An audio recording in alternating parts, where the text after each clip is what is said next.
Welcome back. It's Gary with Helicopter Ground, and this would be part 2 to the load video section of our remote pilot videos. We'll start by talking with load factors. In aerodynamics, the maximum load factor at given bank angle is a proportion between lift and weight and has a trigonometric relationship.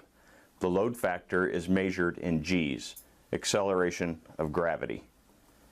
A unit of force equal to the force exerted by gravity on a body at rest and indicates the force to which a body is subjected when it is accelerated. Any force applied to an aircraft to deflect its flight from a straight line produces a stress on its structure. The amount of this force is the load factor. While a course in aerodynamics is not a prerequisite for obtaining a remote pilot certificate, the competent pilot should have a solid understanding of the forces that act on the aircraft, the advantageous use of these forces, and the operating limitations of the aircraft being flown. For example, a load factor of 3 means the total load on an aircraft structure is 3 times its weight. Since load factors are expressed in terms of G's, a load factor of 3 may be spoken of as 3 G's, or a load factor of 4 as 4 G's. Load factor effects on the aircraft. With the structural design of aircraft planned to withstand only a certain amount of overload, a knowledge of load factors has become essential for all pilots.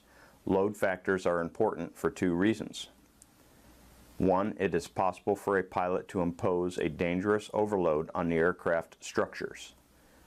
2, an increased load factor increases the stalling speed and makes stalls possible at seemingly safe flight speeds.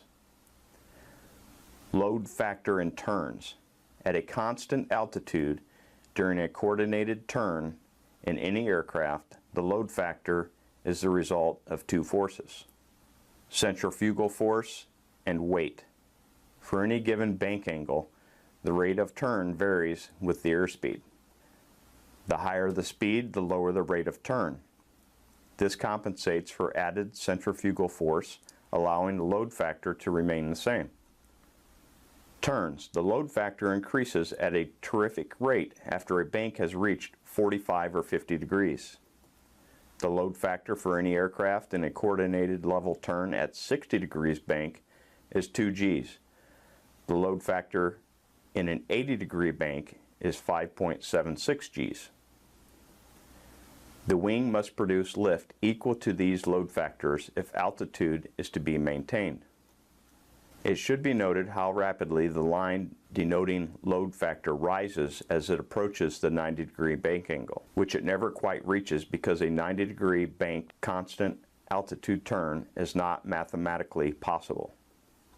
An aircraft may be banked at 90 degrees in a coordinated turn if not trying to hold altitude.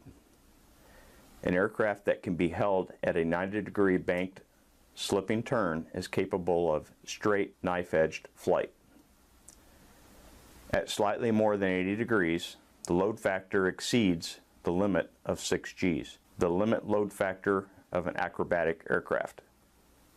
Load factors and stalling speeds. Any aircraft within the limits of its structure may be stalled at any airspeed when a sufficiently high angle of attack is imposed. The smooth flow of air over an airfoil breaks up and separates, producing an abrupt change of flight characteristics and a sudden loss of lift, which results in a stall. A study of this effect has revealed that an aircraft's stalling speed increases in proportion to the square root of the load factor. This means that an aircraft with a normal unaccelerated stalling speed of 50 knots can be stalled at 100 knots by introducing a load factor of 4 G's. If it were possible for this aircraft to withstand a load factor of 9, it could be stalled at a speed of 150 knots. A pilot should be aware of the danger of inadvertently stalling the aircraft by increasing the load factor, as in a steep turn or spiral. Load factors and stalling speeds. Banking an aircraft greater than 72 degrees in steep turns produces a load factor of 3. and the stalling speed is increased significantly. In this turn, if this turn is made in an aircraft with a normal unaccelerated stalling speed of 45 knots, the airspeed must be kept greater than 75 knots to prevent inducing a stall. A similar effect is experienced in a quick pull-up or any maneuver producing load factors above 1G. This sudden, unexpected loss of control, particularly in a steep turn or abrupt application of the back elevator control near the ground, has caused many accidents. Since the load factor is squared as the stalling speed doubles, tremendous loads may be imposed on the structures by stalling an aircraft at relatively high airspeeds. That'll be the completion of the Part 2 on loading concerning load factors. We'll see you in the next video when we talk about weight and balance.